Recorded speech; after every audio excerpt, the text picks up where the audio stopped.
All right, what are we doing today? What are we covering? Um, Hello, welcome. My name is Dan Giordano. I run marketing at Checkly. I am a partner today with Alberto Gomez, who is our Chief Product Officer at Checkly. And we're going to be going over everything that we got done in H1, what came out, what we have in beta for you, and all the new bells and whistles that you might not have checked out inside Checkly in the last 6 months but are there for you today. So And it's a what lot. It's a lot. it is a There's been a lot, lot going Alberto. on in the Yes, first half. Yeah. yes, and we have a couple of slides just to walk through some of the features, some of the wording. Then we'll get to a demo and kind of try to go through everything in a real world use case. Like I said, I'll try to be as quick as I can as far as just talking through the slides. Okay, so today, where does traditional monitoring fall short, and what are we trying to solve? So, kind of have three things here: testing and CI, and the fact that most of our synthetic monitoring and things that we do in production, most teams generally do pre-production only. Once it's in production, hopefully all those hard to replicate issues like payment processing or logging in, hopefully they work by then, because traditional monitoring tools are very difficult to help you out in that scenario. Downtime to root cause. There's no clear connection between what happened on the front end, maybe the systems that are getting affected on the back end. There's no clear connection between the two. And then when something does happen, when we do want to alert customers, there are so many tools that are inside of our tool chain that need to go out, that need to bring data into a specific maybe status page that customers have access to, but the detection comes from 4 different types of tools. So there's no clear context of what user is impacting, do they know about it, and are they aware that it's getting fixed? So all these are what we traditionally see monitoring and how it's used today, how it falls short. And what we're doing at Checkly to try to improve that is we're improving application reliability. So we're giving you the tools and solutions to help you detect downtime and issues. So proactively knowing exactly when applications and services fail, whether it's multiple layers of the application or different regions or different user segments. And then we allow you to communicate those outages. So once we know something's down, how can we alert teams internally with notifications, with text messages, with phone calls, and then externally to customers, status pages, dashboards, self-service, automated type things where customers can get a clear understanding of your application's health at that moment. And then lastly, helping you resolve these issues. So we were able to detect them. Customers are understanding where we are in fixing this. Now we actually have to get it fixed. How can we use AI test and monitoring analysis? How can we use tracing? How can we give our teams the necessary amount of context that they need to go fix things as quickly as possible? So everything we have today is broken down in detect, communicate, and resolve. So first feature set and detect, what have we been doing? First huge thing is actually an announcement. This week, general availability, we are introducing uptime monitors. So now we have a multi-layered approach to application reliability where synthetic monitor or synthetic checks really go out and replicate those difficult to replicate user scenarios, again, like payment processing, multi-step API requests, logging in, hard to do authentication. All of that can live in synthetic checks, but we also are introducing uptime monitors for basic service, application, and URL health checks. So it's your first line of defense against downtime. It's a faster, reliable way to check on the health of availability or performance for, again, URLs, APIs, that's supposed to say, TCP, DNS, heartbeat checks. All of these are now more affordable and quicker to do at the first layer of defense. It's thought of as a layer of defense inside your application development lifecycle. So uptime monitors will work with monitoring as code. You'll be able to programmably deploy those to our global infrastructure or private infrastructure. And it's just, again, a new layer of protection that we have. Going with the uptime monitoring actually is real-time monitoring on the synthetic side. we introduce 1 second check frequency between our API checks at the synthetic level, which is basically near instantaneous downtime detection. These are for your critical services and APIs that you might have at the enterprise level, because every second matters during detection. We are also introducing this week with beta, Playwright Suite Checks. So what is this? This is a new native way to run Playwright in Checkly's infrastructure. You can run your entire test-ready suites in production natively without massaging any dependencies, without changing any storage or resource changes. The exact same way you're running Playwright today in pre-production with your test suites is exactly how they'll run in production. And this is huge for teams that have large test suites that don't want to deduplicate or duplicate their work and bring them over into our browser checks. It's simply tagging your test suites with the monitors that you then want to throw into production and deploying them with our CLI. So it's everything that you love about our browser checks today, just married natively with the Playwright constructs, with Playwright config, with Playwright dependencies. There's no extra work that you have to do to get your Playwright script ready to run inside Checkly at a very brief level. Now it's your entire suite that you have, your hundreds of tests. If you want to take 5 of those that depend on shared logins, maybe some fixtures that you use. If you want to just take 5 of those and run them in production on a 30-second interval, that is exactly what we built with Playwright Suite Checks. So we're very excited about our next evolution of running automation in production and using Playwright as our foundation for that. So we'll be showing that off as well in the next weeks, months, as we roll this out to general availability. So now we've talked about detection, we'll talk about communicate and what we added there. So also in H1, we've rolled out status pages to general availability now in the next month to all self-service customers. So you can communicate outages, performance issues with your customers instantly. It's a great looking, you have custom CSS, custom design on the status page that you can do at a team or enterprise level. And you can build out these with all different services and applications that you have within your Checkly dashboard. You can configure and build them for external status pages for either internal teams that you might have or customers that are actually outside of your organization.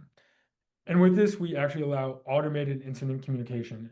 So you can communicate outages that happen directly from a failed monitor without having a human be involved. Obviously, we do have the ability for you to manually declare that incident, but let's say it's your most important login feature. It's an API that needs to react in under 5 seconds. Anything a failure, that's going to be an automatic incident. So we can automate that, and your status page can clearly show exactly your real-time health of the system without having manual work be done in between. And lastly, on the resolve, we've added traces into our general availability. So now you can connect directly your front-end systems and the back-end systems using OpenTelemetry. So installing OpenTelemetry into your application, we'll be able to connect downtime and failures that happen with monitoring with exactly the traces and spans that actually were affected inside your application. So you can quickly fix things that are down, and you get the exact context of that error inside of your alert and notifications. So no more searching around in between logs and going into another tool. You now have your traces right inside Checkly to be able to fix things quickly. A couple of other really cool features I think we came out with in the last couple months before we start the demo. CLI import. If you started with Checkly in the UI and you've created all of your automation in the UI, you can easily bring that into a repository, into monitoring as code with a single command now. So Checkly import, it's going to scan your account, it's going to take all of your resources, all of the monitors that you have, all the history that you have in the UI, It's going to bring that down into a repo, and you can then work on it inside Git, get version control, deploy them from your CLI. So it's a quick way to kind of sync everything that you've done in the UI into monitoring's code in a simple fashion. Couple of other really cool updates. New nav, I think, which is a great look and great usability. It's much more clear navigation between detect, communicate, and resolve, what teams are doing most often. So that was great to push out and something people have asked for. But another huge thing that people have been asking for months, dark mode. Now for all of our SREs that are working late at night, you no longer have the blinding white light of Checkly's default background. We now have dark mode enabled, and you can get that in your account settings and flip that over to copy your system settings, or just flip back and forth whether how long you've been staring at your screen. We're also available on the AWS Marketplace for purchase. So a big increase in our go-to-market availability to buy. You can go right on, and if you have credits with your AWS hosting, or if you just have all your payment processing done inside of AWS, you can go over into the marketplace, go into the monitoring, and you can purchase Checkly directly via the AWS Marketplace. Also on Marketplace, and the last slide you'll see today before we hand it over to some real stuff, we're available on the Vercel Marketplace as well. So if you're a Vercel user and you have the integration between Vercel and Checkly, it's now actually part of the marketplace, and you can worry about your payment processing and your entitlements all over in Vercel while keeping a quick integration between the two of us. All right, so that was as quick as I could run down the last 6 months of work. Now let's see it in actual use, Alberto. Let's see it live. Yeah. Yeah, I'm gonna go ahead and share my screen. Let's go. You should be able to see my screen now. We can But see it. yeah, like as Dan was saying, like we've been very busy during this half of the year. Um, it's been pretty transformative for us, I should say, and we've invested in all fronts, as you will see in this demo. As Dan was saying, like yeah, we've been investing like in marketplaces, like with Vercel and with AWS, just to make it easy for customers to buy Checkly. So Vercel, you can go ahead and find and browse, for Checkly in the marketplace. You're gonna find it here, and you can get like all the goodies of the Checkly integration integrated into the Vercel marketplace.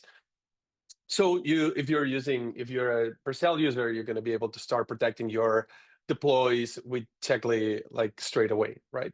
If you're not familiar, we did a full webinar together with Vercel on how to do that.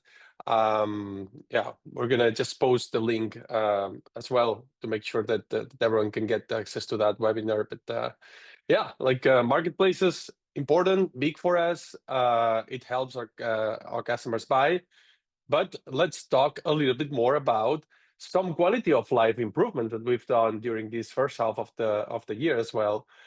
We've done a hell of life improvements, quality of life improvements for customers, right?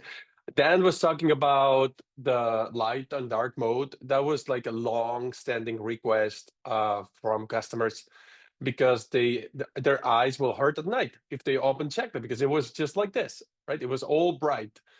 Now we're letting you choose, right? If you want to go with the light or the dark mode. I'm just defaulting always to the dark mode myself.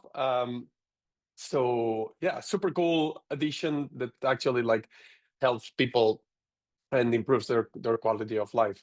Something else that we did that also kind of helps customers big time is the new menu, right? The new menu defaults to action, and we can very quickly like access any of the different like create sections that we have at Checkly, as well as like having this floating menu here, right? To gain like at some point you're investigating something and you need the whole raster of the screen. So we're making this menu floating so you can have like the full screen for you. But we have also done something that's very important for customers to understand. right? Which is basically breaking down this menu into the 3 main sections. This menu before was a bit cluttered, but we have broken down into the 3 sections where we add a ton of value, which are detect, right? We have this whole section for detect where we're just, running tests, running monitors. Then we communicate, right, with alert channels, with status pages, with dashboards. And then we resolve, right, with traces, with AI. We help you resolve your issues, right? So this is something that we've broken down our offering, and we've broken down our menu and our entire tool and marketing, to be frank, just to make it easier for customers to understand our offering. Cool. So we have a ton more actions, but one that I am particularly happy about, because it was a little bit of a nightmare for customers, is the new groups behavior, right? Let me just give you a little bit of background. We have improved dramatically the logic for groups. Before, groups were mostly leading the logic for the checks that were contained inside the group, right? So, and that will, for those customers who will deploy with code, like groups, and will deploy it with code checks, the expectation sometimes was that the logic inheritance will be like the check rules over the group. And sometimes not, right? You will ask, or you will prefer the group to rule over the check. So what we did is just very explicitly help customers to basically decide what rules, right? So you can group override for scheduling strategy, or you can group override for locations, or you can now group override for retry strategy, or you can group override now for alert settings, which makes it both in code and in the UI very explicit, to the user on what is the right, setting that applies for checks that live inside this group. Is it the check that rules, or is it the group that rules, right? So that's another one that was causing frustration, and sometimes it was a lack of clarity into what to expect. And now it's going to be extremely easy for customers and for users to basically understand, what's going to be the behavior of a group when there's checks inside it. All right. Cool. Daniel was also introducing a second ago that we are bringing a new offering to the table, a new Uptime offering to the table, right? So let me show you real quick what that is about. So basically, we're breaking down our offering into 2 sections, right? One is the synthetics. It's the checklist that you know, right? It's end-to-end, sophisticated workflows supported by Playwright. And the other one is more like basic coverage with Uptime Monitors, right? We're introducing a few new monitors, and we're going to talk about them today. But right now, Uptime Monitors are going to be URL monitors. It's a new check, which is a very, very simple, hey, give me a website, right? Let's say we're going to Checkly. Give me a website and just tell me if status code is 200, right? Super simple checks, right, that you can run. I can create this monitor. The monitor's going to run. The check's alive.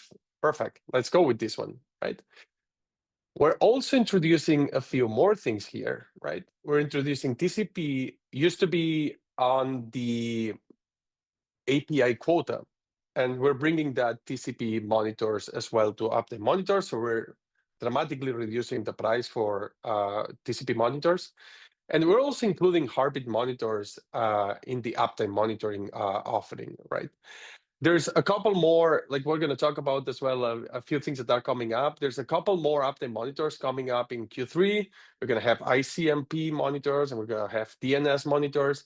And moving forward, we're going to include more of this basic coverage for you. So you have a basic coverage with Uptime monitors, and then you can, which are going to look into your ports and going to look into your websites, into your endpoints.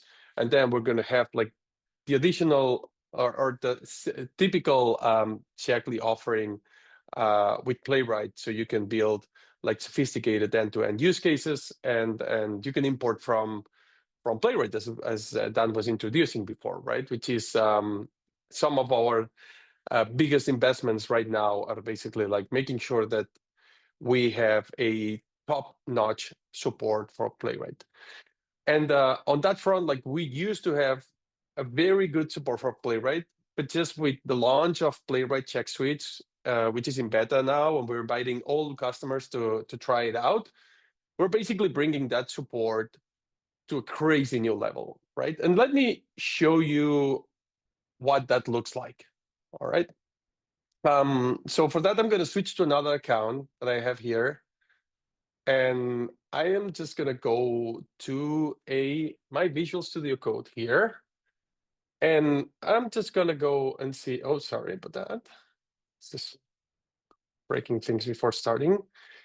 And I'm just going to show you what I have here, right? So here I have a Playwright config file, right? And a test suite. So I have, I have different projects. I have like my entire Playwright configuration that contains different projects. It contains like a setup, with test match, and we have the cleanup, which basically, the teardown of setup is cleanup. So like always after running setup, we're going to run cleanup. Then we have a project that's for Chromium, which dependency is the setup, and a project for Firefox, which dependency is a setup. Obviously, so what these two do, they share storage state, right? So the setup just creates the storage state. These projects pick up the storage state and run the tests. And then when everything's finished, like the cleanup runs, right? So we have this clear orchestration of events configured at Playwright. And that's really what happens, right? So, but then the question is, all right, so how do we bring, how do we transition from my Playwright setup and my Playwright config to Checkly, right? That's the real question here. And let me show you real quick how that works, because we can go now to the Checkly config, and then the Checkly config is going to have a few new, nodes for you to configure, right? One's going to be where is your Playwright config path, right? Which is like the Playwright config that we were just talking about a second ago. And the other one is that now we're going to have a new definition for Playwright checks, right? The Playwright checks in this case can basically import projects, right? With PW project, Chromium, what I'm going to do with this check, with this Playwright check, is basically import the project Chromium from my Playwright config into Checkly and run it every 10 minutes from these locations, right? I have another one, another Playwright check import that's going to go find all the Playwright tags critical, right, under my Playwright config file. And I'm going to import these Playwright tags. I'm going to run them every 5 minutes in these locations, right? And then I'm going to have another one, which is going to be a combination of both, right? So I can import like my Playwright project Chromium, and I'm just going to import from Chromium the Playwright tags, or the checks that have the Playwright tag sanity, because for this one, I'm going to just run a sanity suite in Chromium every 2 minutes, just to make sure that these, Chromium doesn't break in my critical workflows. All right, so then what I'm going to do is just go ahead and do an npx Checkly test, record for that, and let me talk to you about what's going to happen next. Cool. Let's go for it. Cool. What are we doing right now? We're building the project resources, and what that is. Basically, what we're doing is we're catching up your package.json and your package.log.json. We're building a cloud environment to run your checks. We're pulling the checks from your Playwright config, and we're basically going to run them in the cloud with your own custom dependencies, right? That's very powerful. We do support like PNP, NPM, PNPM, and Yarn to pull like the dependencies from your projects, and basically like build that custom environment that's gonna just run the Playwright scripts and everything that you have in your Playwright config, we're going to honor, right? So if you have like a fail fast strategy, or you want to run traces on first run, or you want to, whatever you have in your Playwright config, we're going to honor on while running Playwright for you in the cloud, right? All right, so these checks are passed. So let's look into how that looks like in Checkly. All right, so I have my Playwright checks there now, and I can explore them, right?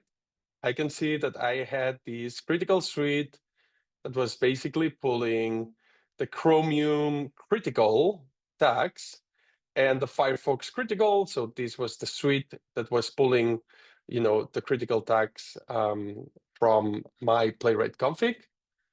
I also have the sanity check suite that was pulling the sanity tag from the Chromium project.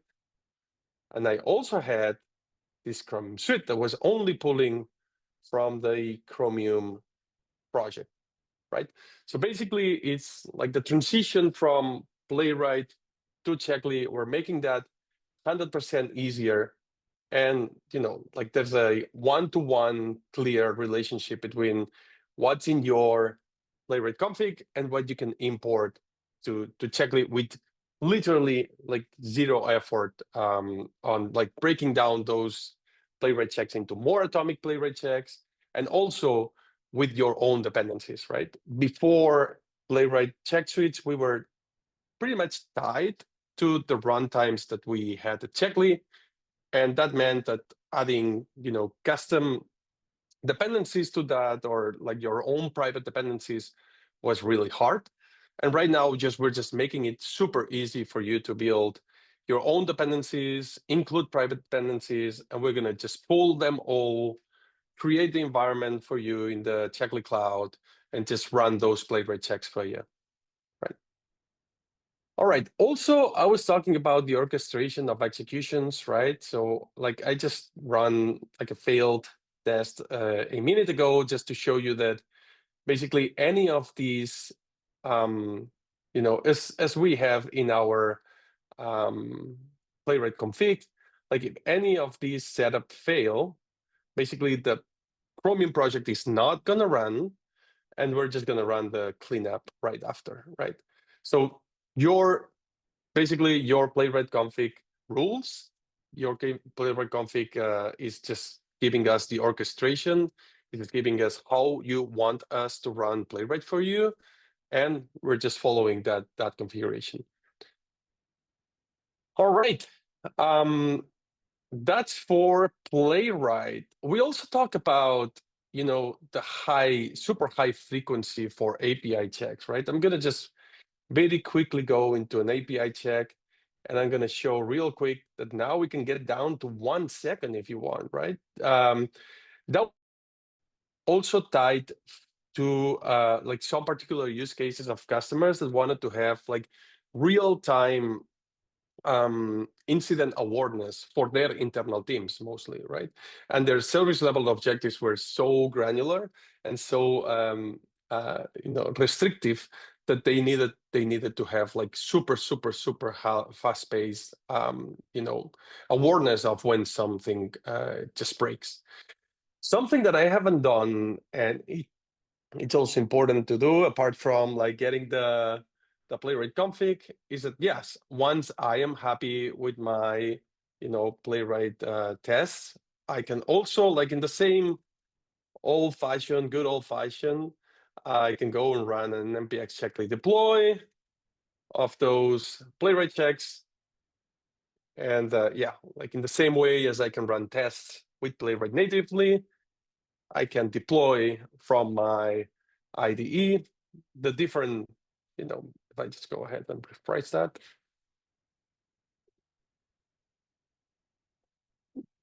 The different Playwright check suites that I want to run in the cloud at the frequency, right? Again, I had the suite for Chromium running every 2 minutes. I had the critical suite running every 5 minutes, and I have the full Chromium suite running every 10 minutes, right? Super smooth transition, as you see, from, all right, my Playwright stuff to my checklist stuff, right? All right.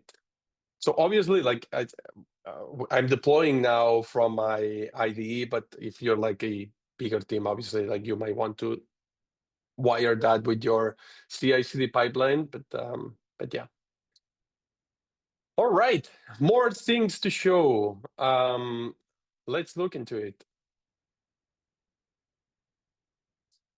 Cool.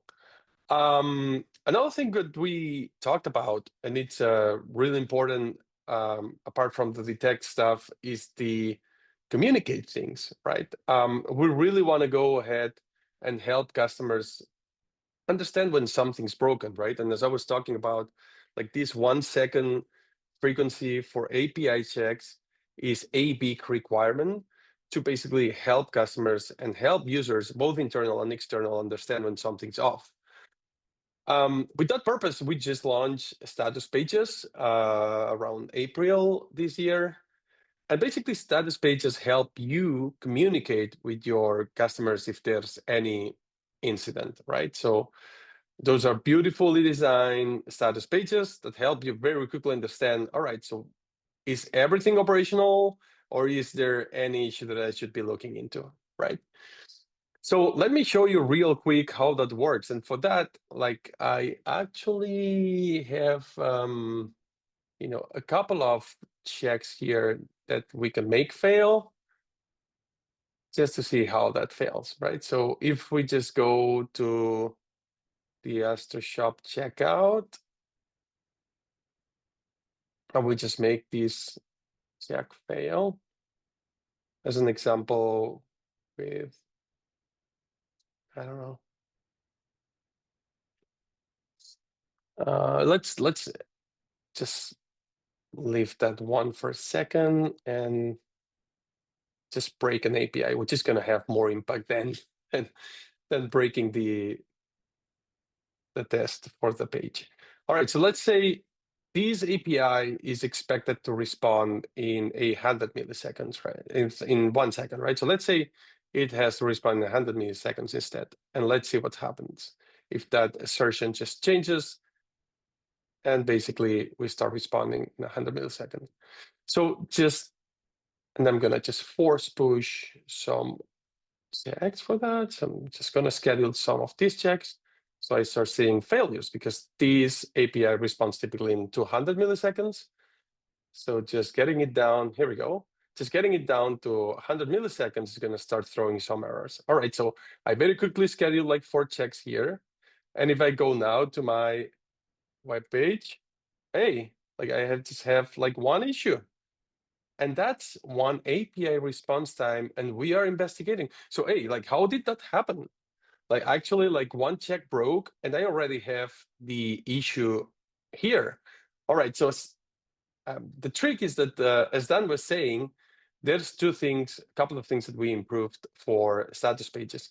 One is an automatic, like straight away incident automation. So basically, like if that critical check breaks, I'm gonna straight away, update the status page.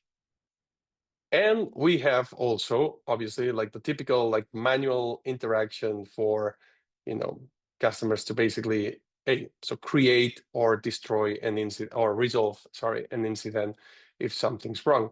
So if I go now to this check and basically like get it back to 1 second, right?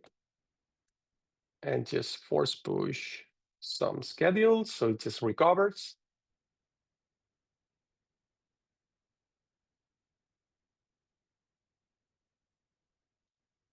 And then I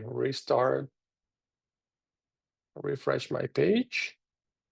All right, so I see green stuff there. All right, so all systems get back to operational, and my API endpoint is back to healthy state.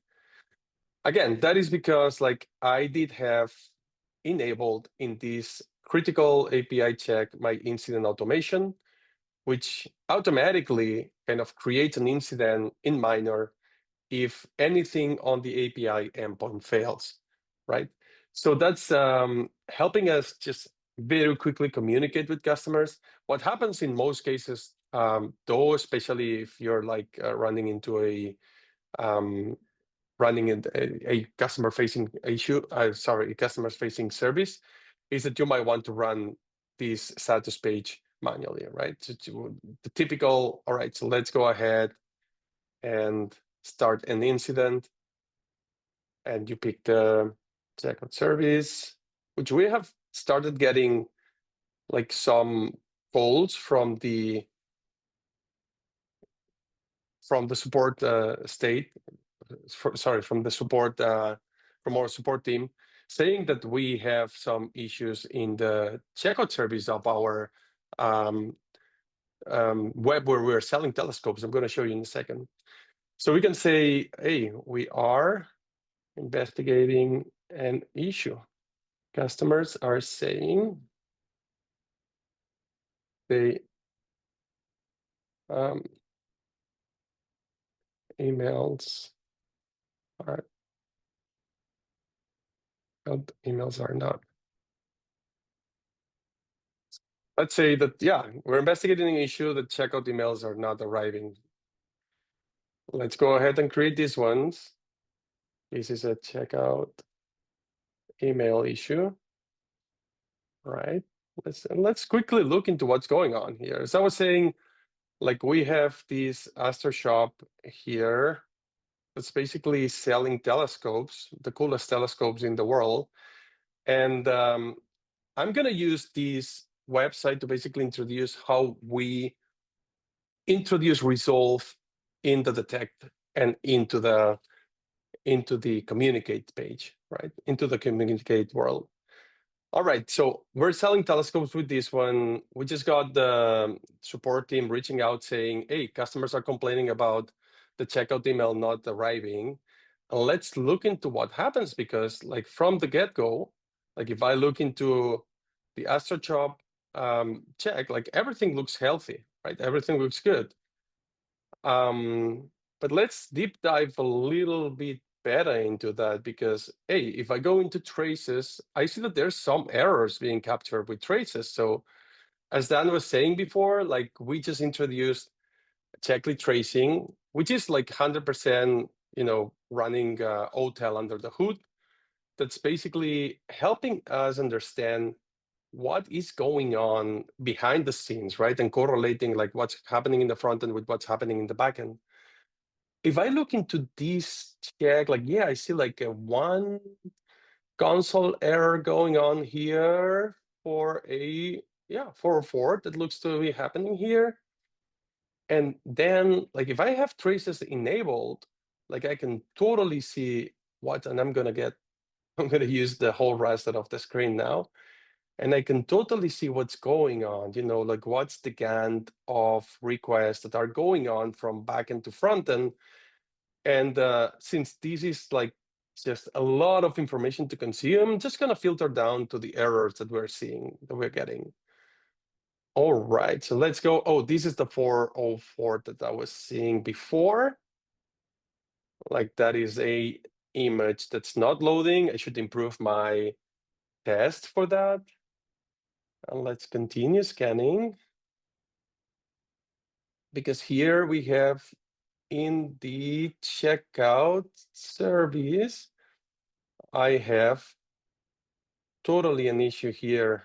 Here we go. That's the problem, right? So when the front end is processing a cell, that the email service isn't reachable, right? So we can totally like have a coverage for that with TCP checks, right? So I'm just going to copy the URL and go ahead and change that. But we have figured out what the problem is. The problem that the users were not receiving the confirmation emails for their purchases was because we were not hitting the right endpoint, the right APIs, the right email server, right? So let's go ahead and do a couple of things. Let's first, create a TCP monitor so we make sure that this doesn't happen again. So we can have this basic coverage there. Right now, it's gonna fail to reach it because like we are basically not hitting that, but let's go ahead and make sure that we keep that issue under the hood. And now that we have solved it, we can go ahead and go to the status pages and resolve the incident that we have opened a second ago, right? We can go to incidents, get this incident, and basically resolved it. We have solved the issue with the checkout email. Let's go. We publish it. We go to the status page now, and everything should be back to normal, right? There we go. All systems operational again. And then we are good to go.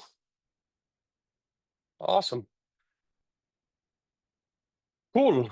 Let's get, so we have, with that, we have covered a couple of things, right? So we have covered like the additional synthetic checks that we have included to make it broader and easier to monitor your stuff, especially make it easier to transition from Playwright to Checkly.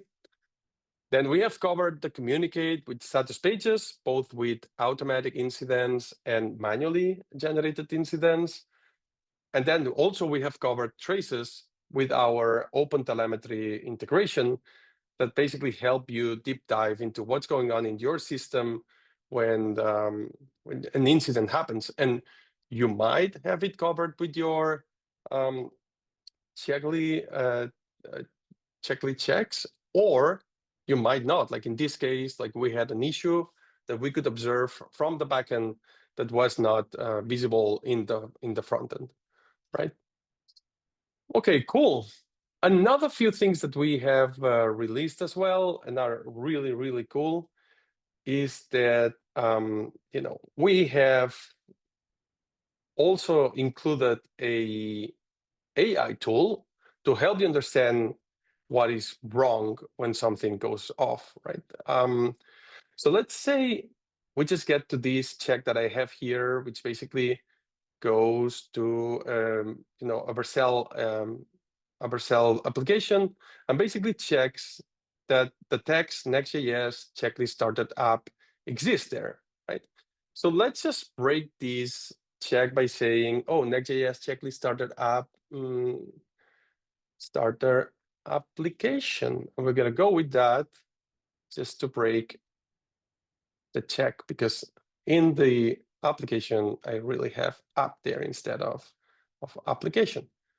All right, if I schedule check runs now, we're going to start seeing that, or we should be seeing that those checks fail. Oh, wait a minute. Yeah.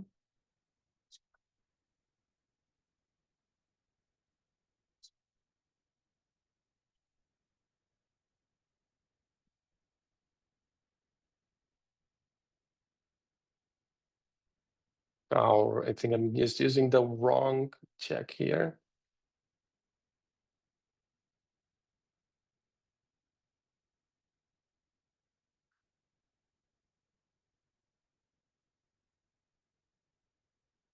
Wait, let's try to do that with this one check that I've failed here. Because now, yeah, I can totally read what's going on in these checks, and I can totally see the issues there on Playwright. And we're leveraging AI to basically help you understand what's going on with your broken checks, right? So you can always understand, like from the context, what's wrong.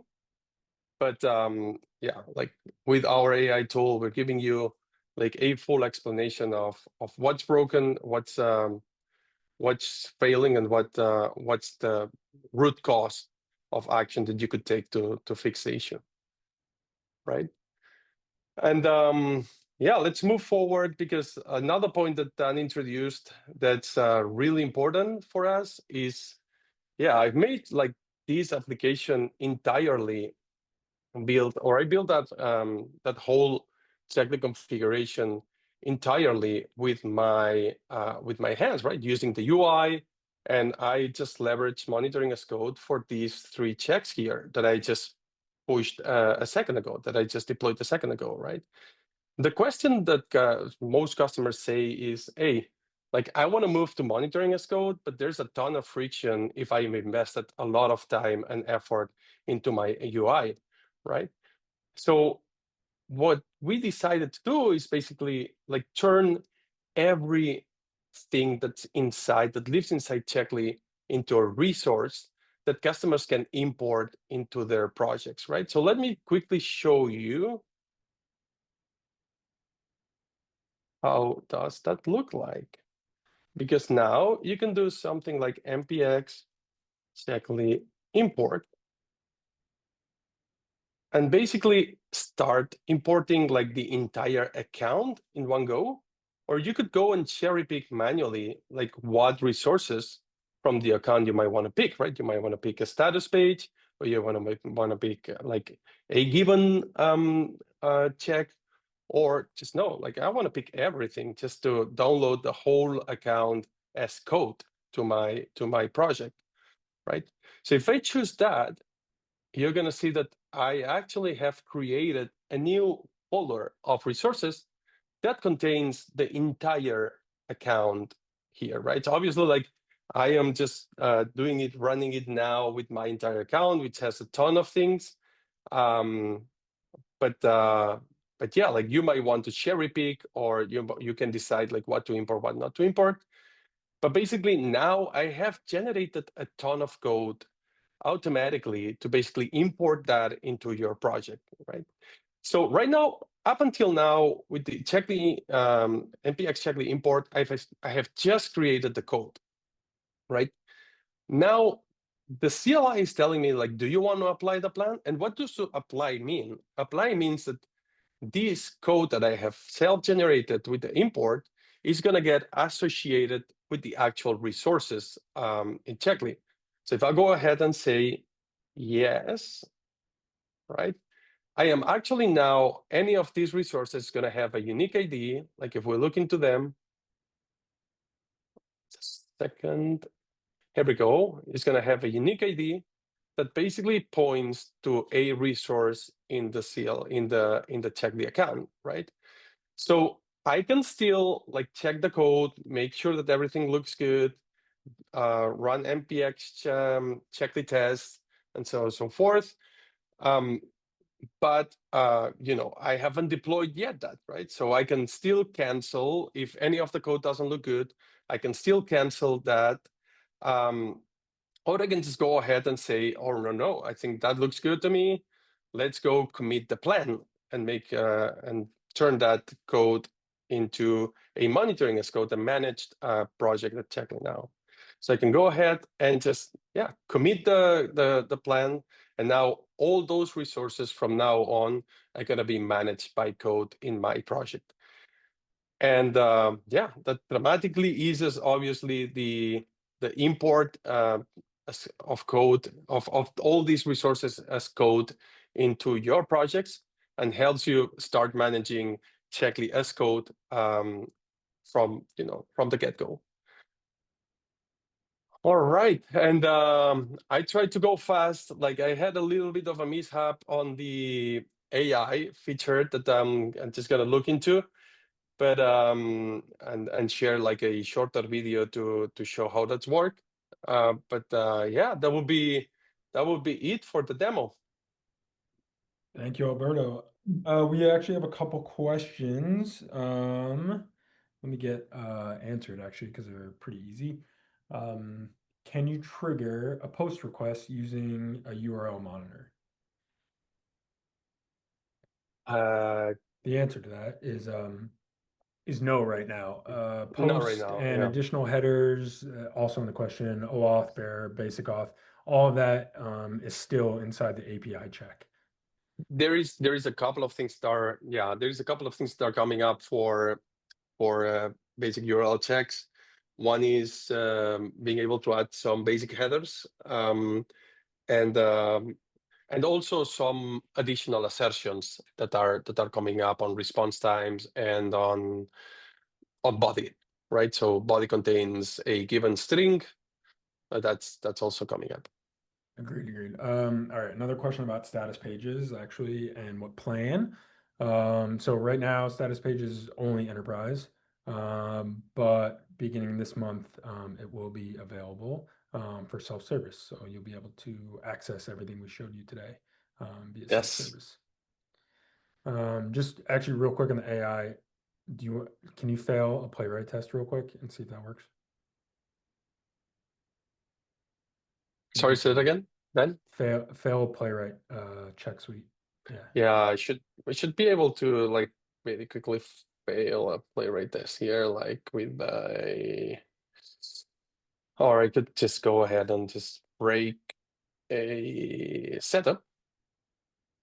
I could break the setup with let's say Playwright 2. I'm just gonna mistype the environment variable here, and just gonna go ahead and do the checklist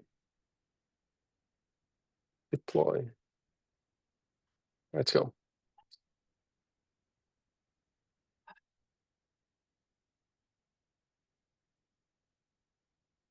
That should be like breaking my entire stuff. So if I go ahead and schedule some of the checks, that should be breaking.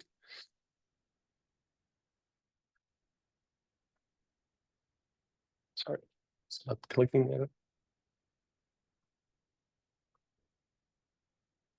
It might be that it's a feature flag thing as well, but yeah, because we're like, it's launch week and we're launching the Uptime Monitors, and I think it just got my account just got messed up. Sounds good, no worries. All right. Well, that was our first half. We ran through I think about 8 major features and 12 when we included all the extras. So thank you so much for the demo, Alberto. And audience, let me know if you have any questions. Reach out to us if you want access to anything that might be in enterprise. We could talk to you about that. And good luck with all the new features. Thank you, everyone. Video will be out this week, recording too. So thank you again, all.